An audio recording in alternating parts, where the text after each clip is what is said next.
Kamera mag-isa?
Raise your hand.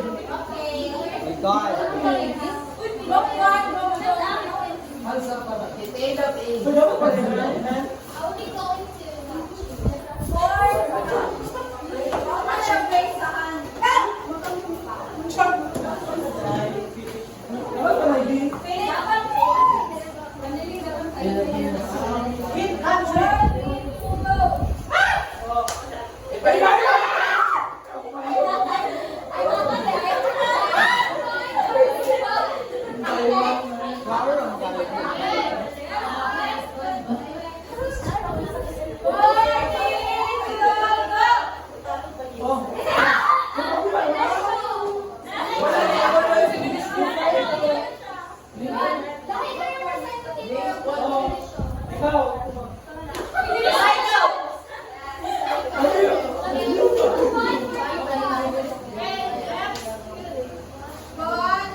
Ribas. Natural resources, value and developing practices for sustainable environmental management. So environmental management. Environmental management is how you protect the environment in a way that balances human needs na maprotektahan ang habitat ng nature. Ethical principles guide natural resources management schemes that have been used since the rise of environmental design and developed countries in the 1960s. So in 1960s, people began to manage natural resources using moral values and fairness to ensure that they don't harm the environment while using it for our needs. So historically, the idea that man is the ruler of the environment came first. The welfare of humans was the primary consideration in the early years of environmental protection. People attitude changed in the past few years. So in the past, people believed that humans were the rulers of nature at use it. However, di makidul ko sa nila, lagis ka na makabenefit sila. But over time, people attitude changed. They realized that destroying nature also harms humans. The relationship between caring for humans and the natural environment has been recognized. A significant sector of modern society started to realize that other living things like plants and animals are endowed with their own rights to exist. So society learns that caring for the environment is also caring for themselves. Plants and animals and other living things have the right to live, not just to serve humans. Personal, social, and corporate ethics define how our society responds to the challenges of embracing environment. So our actions, choices, and decisions should all be guided by ethics, meaning we should do what is right to protect the environment for future generations. Sagot?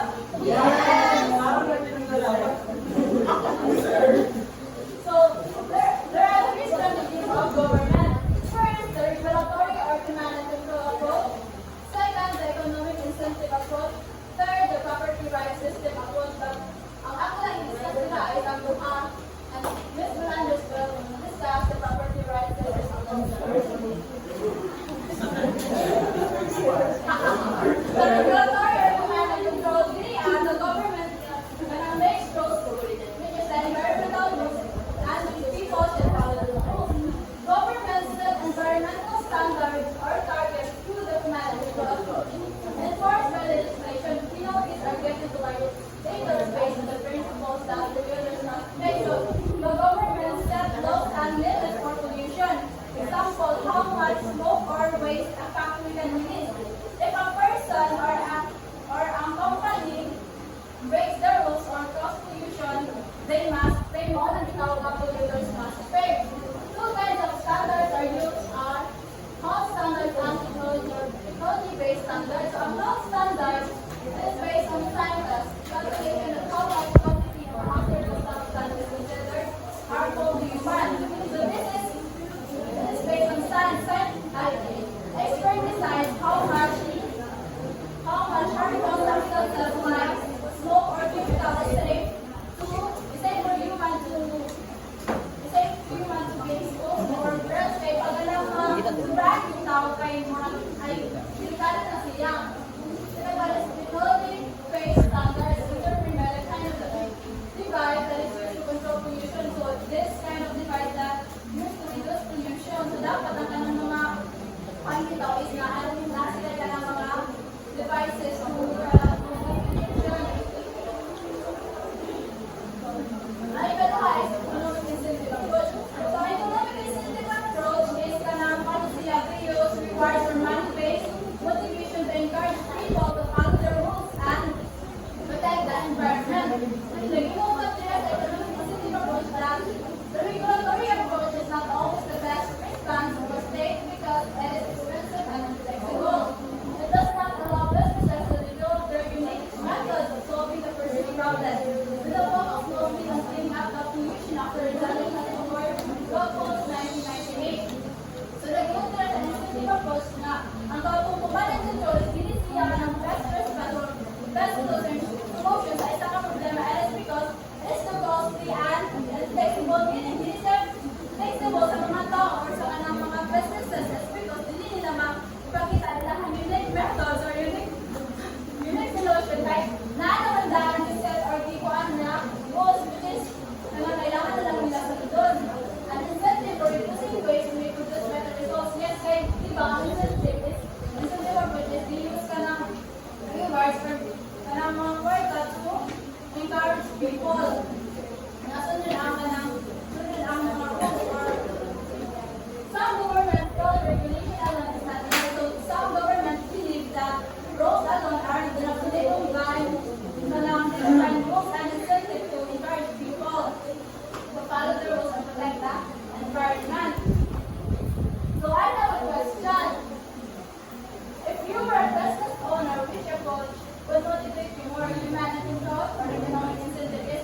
Okay, the question is, if you were a business owner, which approach would motivate you more?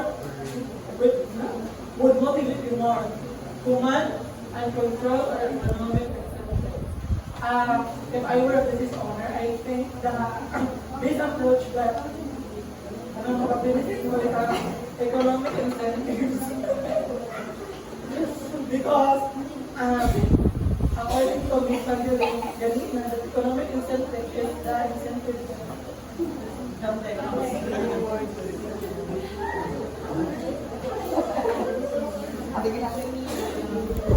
Oh, yes.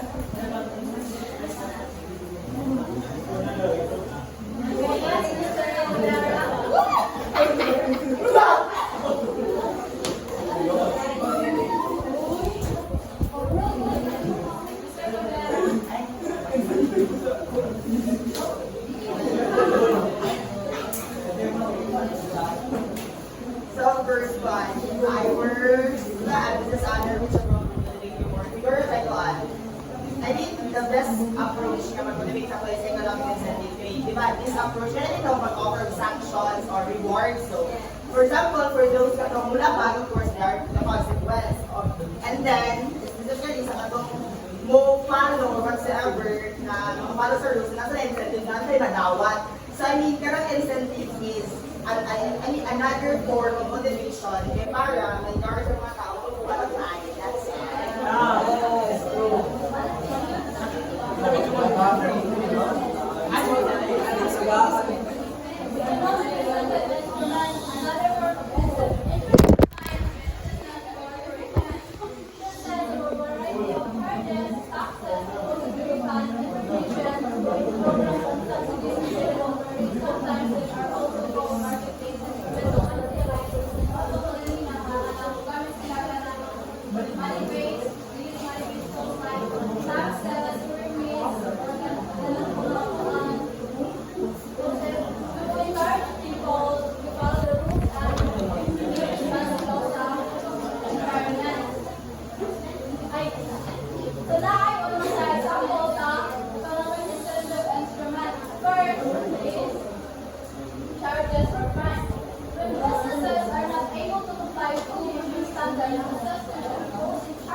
environment issues. So,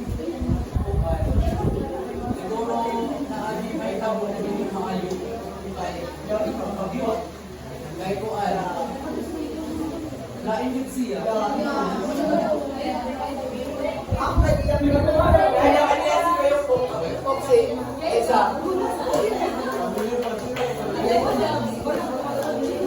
So that's all.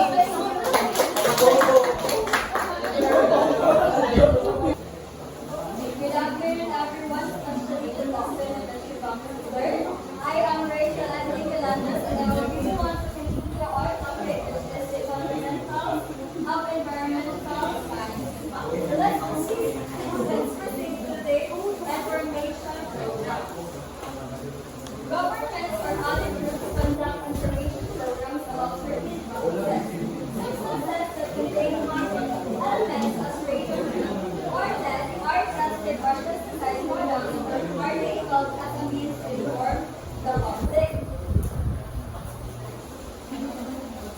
So their report is routinely released to the public in a public release inventory by a government regulatory agency like the Environmental Protection Agency. So this means that there are programs or campaigns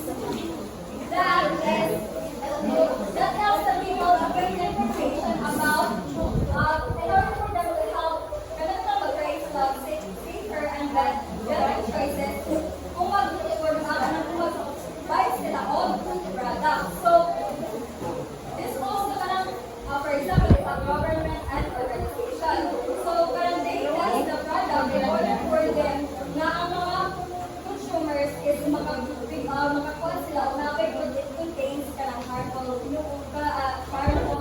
substances like heat or pesticides. So when the people know the rest, they might choose kung saan yung safer products na para sa ilaha. And also, some companies are even required, or some laws requires the companies na mag-report sila if they are using dangerous chemicals in order for the public to be informed and safe. So, one of the example, say for instance sa US, so in the US, they require the companies to report kung saan o gagamit ba sila o toxic chemicals, how amount of toxic chemicals na ilang ginagamit na ilang release.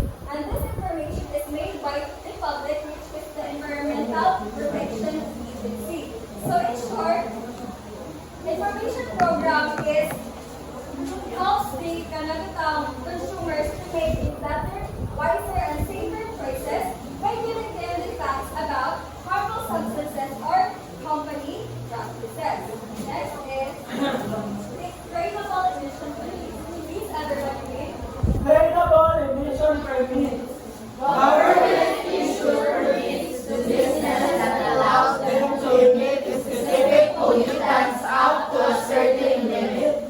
When one company produces pollutants in the less amount than permitted, it may sell or trade its permit to other companies that exceed their limits. So, this is a system where government is the reducing of pollution through permits. Or ganun ginagawa nila ang permits ang mga companies. So, each company produces only a certain amount of pollution, but that is anik. So, if ang company is na-produce sila og less lang na pollution, for example, ang ilang limit pa is 50, but ang ilang na-produce na pollution is around 20 lang. So, if gawin na yung produce na pollution, then ang gagawin permit is pwede nila mag-sell to the other companies that produce more. So, this encourages the companies na mag-reduce sila of pollution because they can earn money to their unused permit. Diba, baligyan nila ang ilang permit to the other company na na-produce more drugs. Kapag ba? So, for example, no? So, in a way, a new market was created for less polluting companies. Thus, less incentives may also be called market creation. So, ang tawag doon ay market creation. So, the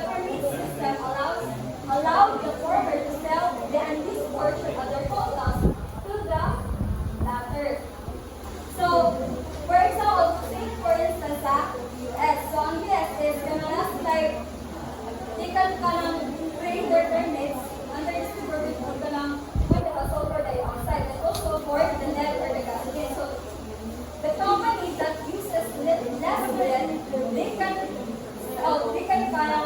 sell it their lead quotas in other companies that export. Sabtan na ba niya namin? So the last one is Serbia. These are the money. Subsidies. Government can grant subsidies of cost by changes in accounting procedures. Give further incentives to business to adopt environmentally clean technology. So subsidies is a financial help for kanang people na ginapatukan siya sa mga cash aid. This can be also for in cash aid, low interest loan, and also in tax benefits. So, in the form of this, kanang ginatagaan nila ang financial support ang mga tao in order to support a eco-friendly funds. So in short, subsidies can support businesses, people that support actions like environmentally friendly actions or to create a more appealing, to make it more appealing to protect our environment. So, to summary, ang information program is yes, Mr. Minister.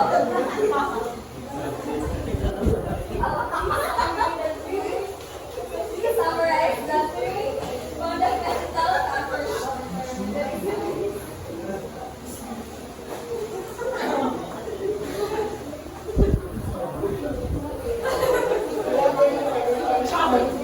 Summary. Three fundamental clean environment are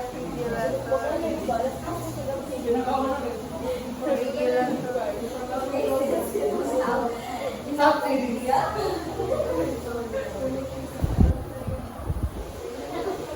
Okay, finish the presentation. Listen what I mentioned. Three factors of environmental science. So, information program is it helps the people and consumers to inform and be update about harmful substances. Second one is the suitable emission permit, which is it requires the companies that produce less pollution and the subsidies is for businesses and people that uses clean and green technology. So let's proceed to the property rights approach. Property rights approach.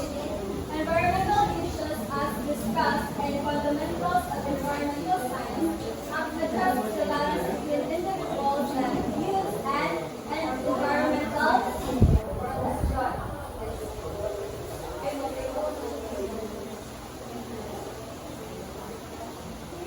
So please everybody read. what for?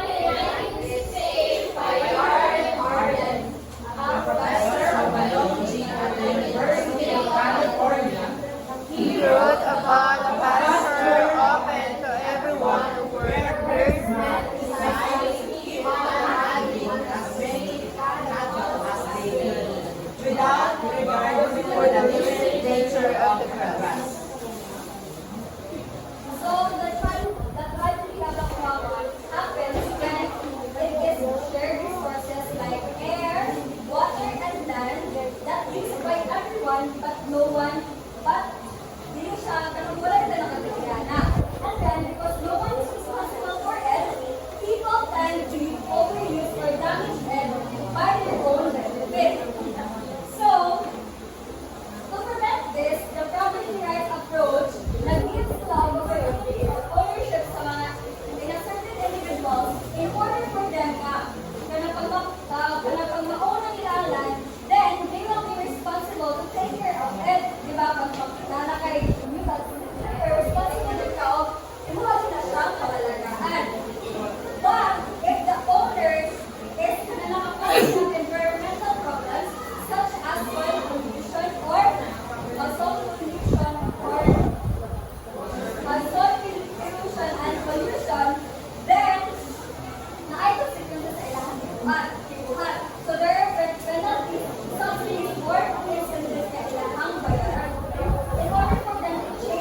So for me, kanang dapat if what a business, dapat educate first sa environment and surroundings. Kaya no what, maapekto mo na siya sa kanang business kaya about sa factory or about sa kanang mga mag-produce of kanang water na kanang makadaot. So dapat educate first sa environment even wala siya pwede sa law because as Mother Earth, like for me, the one enemy of our environment is us human because we are ignorant. Okay, clap your hands, everyone. Very good discussion. Can I hear your voice? Miss Carbonelia. Okay naman na.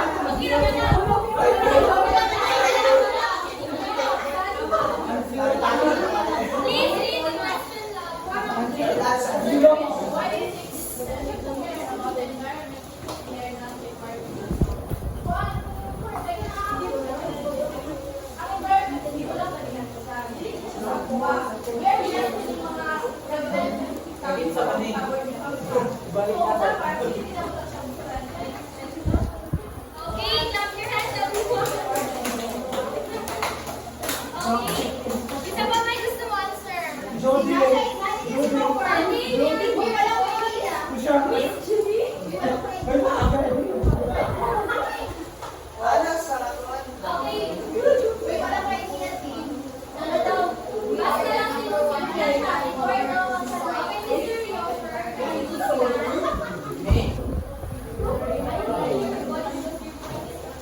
Ano na, after yung Judy, na question na yung bibigay sa question. Ano sa mga even if, it all or regard about yes again. Anyway, so mama na lang. One, siya, even though this is just thing na mga video sa anymore. So, siya, give and take ang matang bitaw because company was actually using the resources of the environment. So, as per stewardship,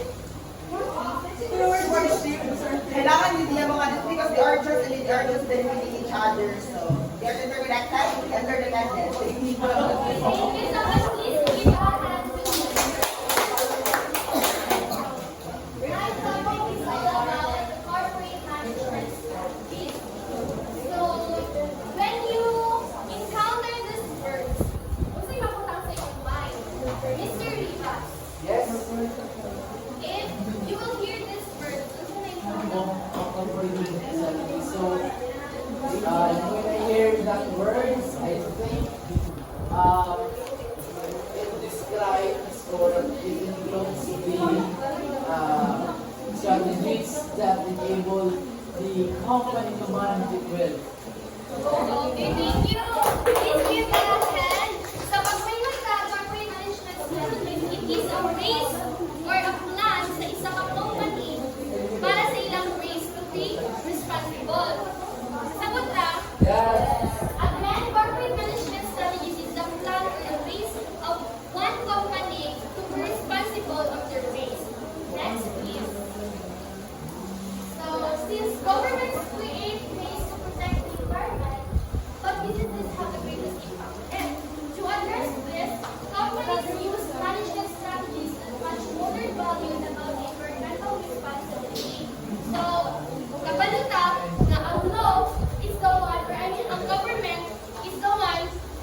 dispose. And before we will proceed, unsa gani ang TV program, unsa gani ang rap program? Rap is Waste, resources, and a shoot. rap. Waste. Reduce. Waste. Basta always waste. What is objective? Ang kuan, pag masura ng waste, mag-pay ako ng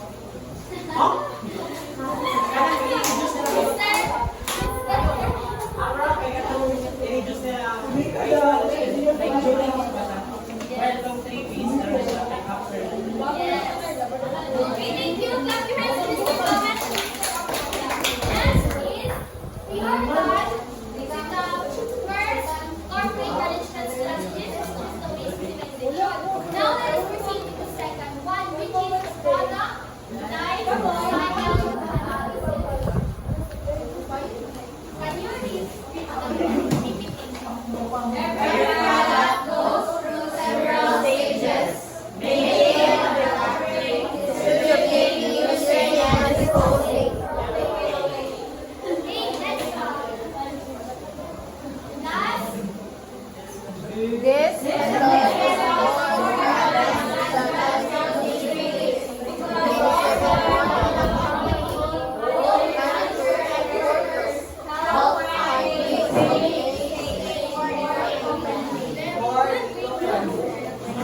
so, pag-limited product life cycle analysis, from the word itself, life cycle, inastudihan nila every step in a product's life.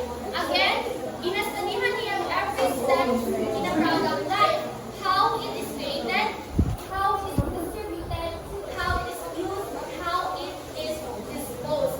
Mga na, inastudihan na nila kay para makabalo sila na ay dapat i-less na to ang plastic ani. Dapat makabalo sila kung saan dapat less sa waste na ilahang i-produce. Kasagot? Ang example ani is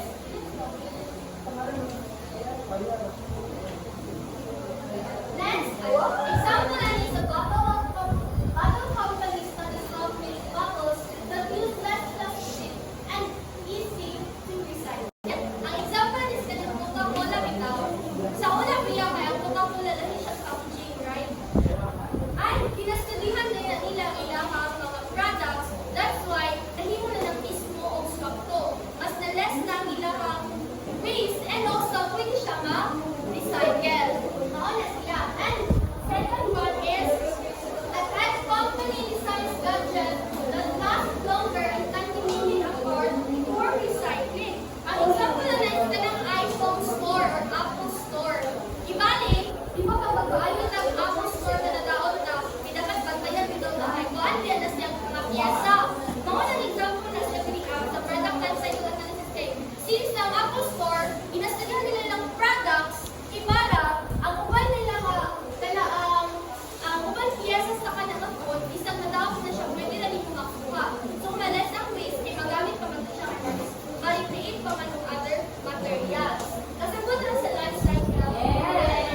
Product life cycle analysis. So, next is, lastly sila, the design for the assembly.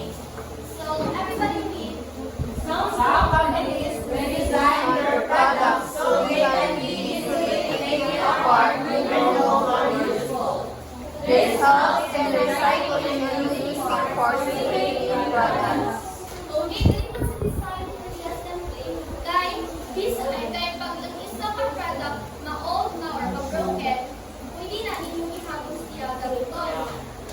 Ay, pwede siya ma-taken apart, o tapos pwede makuha ang other materials na ng product para magamit sa lain na material. That's why mag-help siya o that's why ma-recycle and ma-reuse siya.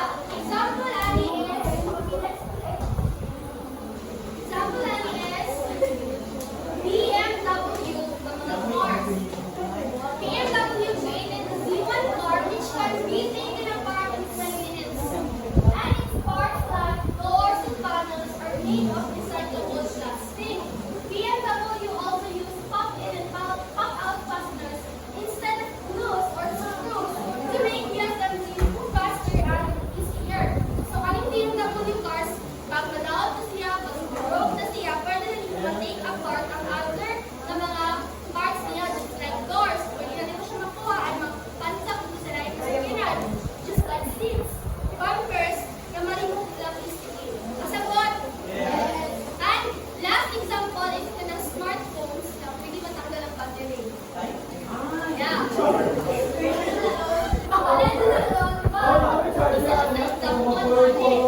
Sabi mo, may God. Thank you guys. Discussion of Miss Singapore, corporate management, which is an culture of green marketing, green strategy, and green organization. So, before we start our conversation, let me start at the start.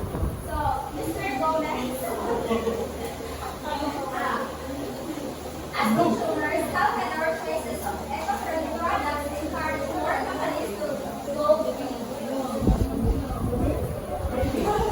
As consumers, our choices about eco-friendly products is relevant for the companies to make a decision where we could help our environment to, be eco-friendly. Okay, thank you, Mr. Gomez. And next one. If you were a business leader, what internal policy would protect our planet while still growing your company? So, please, Milandres, please answer this question. If you were a business leader, what environmental strategy would you use to help protect our planet while still growing? Third, maybe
Hoy, pag-inom mo yung ano dito sa...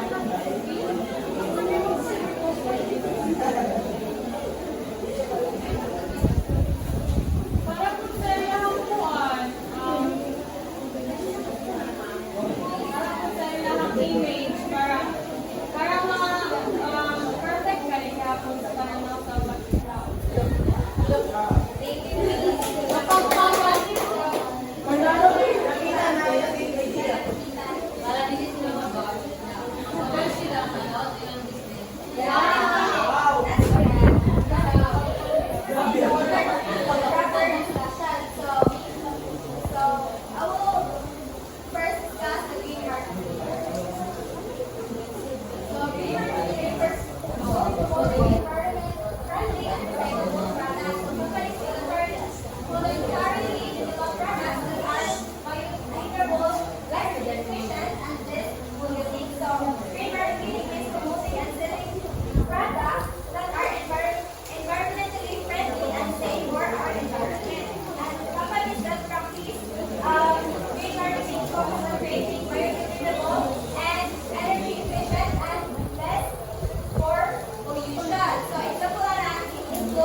Environmentally aware consumers who care about waste and pollution problems. So, if isa ka business guide on daw sila sa green marketing guide, plus dahil sa mga consumer guide, kuan ato sa kanina company is because hindi na kaya mga tao, mga buyers, conscious na ita. So, ato kita sa kuan, hindi na product.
while still achieving its goals. So, the goals include conserving non-renewable resources, finding sustainable alternatives, and managing waste disposal responsibly. For example, is a company's include environmental goals in their mission and planning. So, di ba, isa ka company kung kayo na-assign, mission, ibalik. For example, kaya dapat ang product nila is safety o dapat ilikod siya kanang harmful sa atong environment.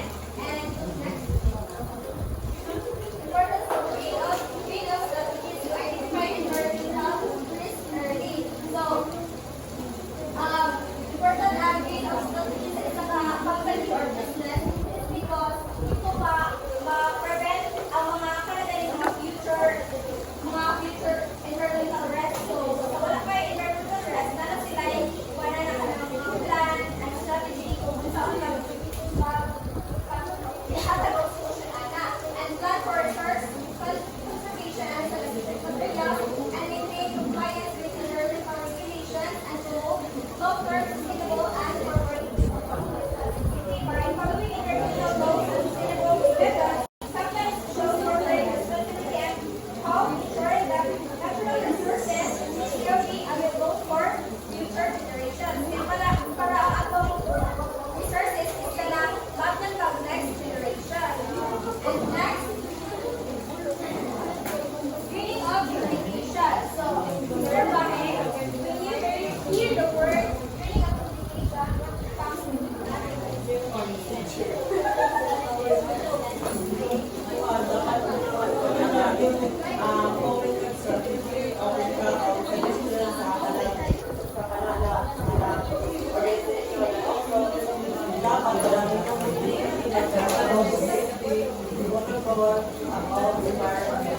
Okay, Mr. Bahe. So, greening of communication, of course, in companies, where environmental controversies are present, and effective communication help manage public trust and corporate image. So, greening of communication can happen when companies face environmental crisis or controversies and need to communicate responsibly with the public. So, if there are mga crisis ng isang company, like, bali na ay, ang product nila kay murang daon or naikuan. So, through greening of communication, so, mo nila solution and there mawalang image sa company then amay honesty and transparency of accountability. Kaya kung wala'y accountability sa company, hindi nila solusyonan kaya mawalan ba sila ilang image na mawalan sila yung mga consumer and mga customers. So,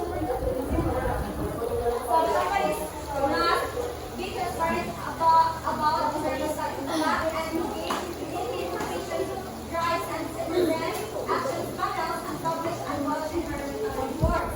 So, publish annual environmental reports dapat ang mga company po na sila mag-report na buwag kay Bada pag-inig na ay mga crisis mas